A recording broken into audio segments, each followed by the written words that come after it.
Assalamualaikum warahmatullahi wabarakatuh. Saya Sarmila, mahasiswa Psikologi Islam tahun 2019, ingin menjelaskan sedikit mengenai proposal yang saya buat, yaitu dengan judul Gambaran Kecemasan Lansia Ketika Menghadapi Kesepian Masa Tua di Desa Muang, RT 2, Kecamatan Jaro, Kabupaten Balang. Oke, kita masuk pada bab 1, yaitu pendahuluan. Pada latar belakang masalah, kita ketahui pada jumlah lansia di Indonesia tahun 2014 mencapai 20,24 juta jiwa atau 8,03%. Pada tahun 2005, umur harapan hidup 66,4 tahun dan pada tahun 2045 sampai 2050 yang akan mendatang diperkirakan umur harapan hidup menjadi 77,6 tahun. Hal ini menunjukkan bahwa penduduk lanjut usia meningkat secara konsisten dari waktu ke waktu. Dengan peningkatan jumlah individu lansia, kecemasan merupakan masalah yang terjadi sepanjang rentan kehidupan manusia. Masalah kesehatan yang seringkali dihadapi oleh lanjut usia yaitu pada umumnya kesepian, perasaan tidak berguna, terasing dari lingkungan, dan sebagainya. Kebutuhan psikologi adalah kebutuhan akan rasa aman seperti kebutuhan terhadap keselamatan, seperti keamanan, kemantapan, perlindungan, bebas dari rasa takut, kecemasan, dan sebagainya. Dan dapat disimpulkan bahwa lanjut usia merupakan usia yang rentan masalah, baik masalah ekonomi, kesehatan, psikologi, maupun sosial. Kecemasan merupakan masalah psikologi yang dihadapi oleh lanjut usia dalam pengalaman terhadap hidupnya. Kecemasan mempunyai rentang respon, yaitu respon adaptif sampai respon berdasarkan maladaptif. Latar belakang yang sudah dijelaskan tadi, maka rumusan masalah pada penelitian ini adalah kecemasan lansia ketika menghadapi kesepian Desa Muang, RT 2. Untuk tujuan dan signifikansi penelitian, berdasarkan rumusan masalah, maka tujuan dari penelitian ini yaitu untuk mengetahui gambaran kecemasan yang dialami oleh lansia di Desa Muang, RT 2 ketika menghadapi kesepian.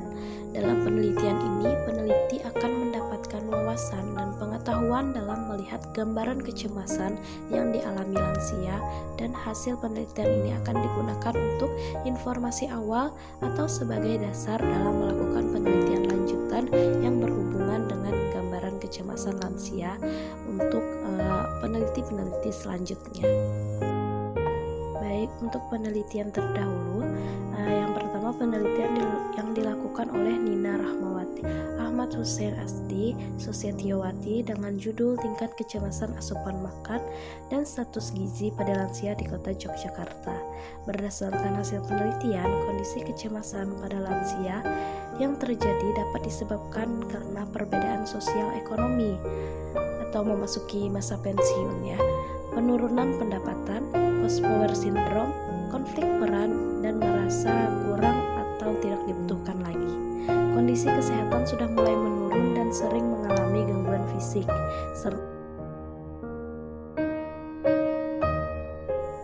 Baik, untuk penelitian yang kedua, penelitian yang dilakukan oleh Elis Detidaria dan Oka Tiranti dengan judul Hubungan Kecemasan dengan Kualitas Tidur Lansia di Pos Bindo Anyilir, Kecamatan Cisarua, Kabupaten Bandung Barat. Berdasarkan hasil penelitian, semua responden mengalami kecemasan dalam rentang waktu yang berbeda-beda. Hasil penelitian menunjukkan sebagian besar responden, yaitu 40 responden, mengalami kecemasan yang sedang. Hal ini didukung oleh teori bahwa kecemasan sedang adalah di mana lahan persepsi terhadap masalah mulai menurun, individu lebih memfokuskan pada hal-hal penting saat itu dan mengesampingkan hal yang lain. Nah, untuk penelitian yang ketiga, penelitian yang dilakukan oleh Smita Dina Karamani dan Aisyah Indati dengan judul Peran Kearifan Terhadap Kecemasan Menghadapi Kematian pada Lansia. Berdasarkan hasil penelitian, peneliti mengajukan hipotesis bahwa kebijaksanaan memiliki pengaruh negatif terhadap kecemasan menghadapi kematian. Analisis regresi linear sederhana dilakukan pada data yang diperoleh dari 130 orang lansia yang mayoritas berdomisili di Yogyakarta.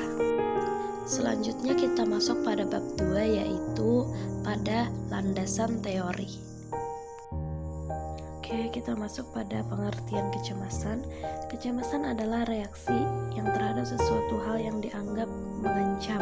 Namun cemas menjadi tidak wajar apabila reaksi dan kemunculannya tidak tepat, baik intensitas maupun tingkatan gejalanya.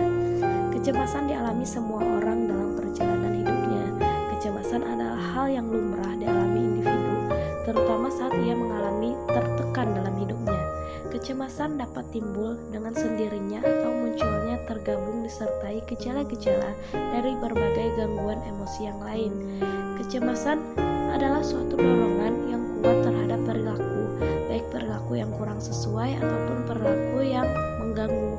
Keduanya merupakan manifestasi dari pertahanan terhadap kecemasan tersebut. Kecemasan merupakan reaksi pada keadaan tertentu yang dirasa menjadi ancaman dan merupakan sesuatu yang lumrah terjadi, menyertai perkembangan, perubahan, peristiwa baru maupun yang belum pernah dilakukan. Juga dalam menemukan jati diri dan makna hidup. Faktor-faktor kecemasan yaitu ada status pekerjaan.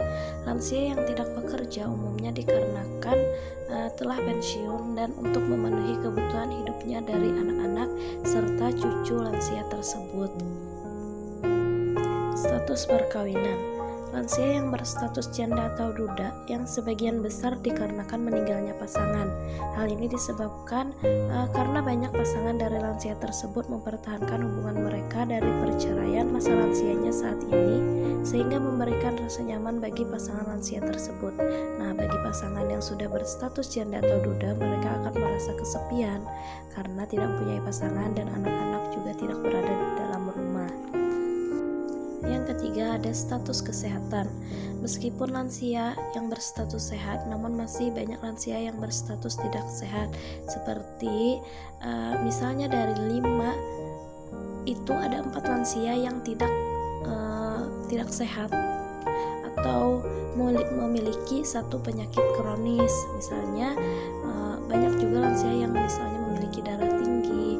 Itu sudah umum dan lumrah di bagian para lansia. Dukungan keluarga. Wijayanto mengatakan bahwa dukungan keluarga yang negatif bisa disebabkan oleh berbagai hal, diantaranya kesibukan dari anggota keluarganya, kemiskinan, dan tingkat pendidikan anggota keluarga yang rendah. Jika dukungan keluarga tidak ada, maka lansia akan mengalami kecemasan. Lansia akan mengalami stres yang berkepanjangan. Baik, untuk aspek-aspek kecemasan itu ada aspek afektif, aspek fisiologis, aspek kognitif, dan aspek perilaku. Baik, kita masuk ke bab 3 yaitu metodologi penelitian. Baik, untuk jenis penelitian, pendekatan yang digunakan pada penelitian ini adalah pendekatan kualitatif. Pendekatan kualitatif menghasilkan data deskriptif berupa kata-kata tertulis atau lisan orang lain yang dapat kita amati. Jenis penelitian yang saya gunakan adalah metode naratif. Karena dalam metode ini peneliti akan meneliti tentang bagaimana para lansia menggambarkan kecemasan yang dialaminya dalam kehidupan sehari-hari dan bagaimana para lansia tersebut menanganinya agar tidak stres. Baik, untuk lokasi penelitian ini dilakukan di Desa Muang RT 2 Kecamatan Jaro, Kabupaten Tabalong, Kalimantan Selatan. Peneliti memilih lokasi di desa ini karena berdasarkan pengamatan di lapangan, peneliti menemukan banyak sekali lansia yang memilih untuk hidup sendiri tanpa suami. Tentu ketika semakin tua, maka anak-anak mereka pun satu persatu pergi meninggalkan rumah, bisa jadi merantau atau ikut dengan suami mereka. Sehingga menurut peneliti hal ini akan memudahkan penelitian ini dilaksanakan karena peneliti merasa sangat familiar dengan tempat tersebut. Untuk subjek penelitian, subjek di dalam penelitian ini terdiri dari beberapa lansia yang ada di Desa Muang RT 2. Semakin banyak lansia di Desa Muang yang bersedia membantu menjadi responden pada penelitian ini, maka akan semakin bagus karena tentunya tentunya banyak sekali gambaran-gambaran yang akan didapat dari berbagai individu, tentunya juga memiliki bermacam-macam kondisi kesehatan mental. Dengan banyaknya lansia yang menjadi responden, diharapkan dapat membantu para lansia tersebut tidak terlalu merasakan cemas yang berlebihan dan selalu melakukan aktivitas yang positif.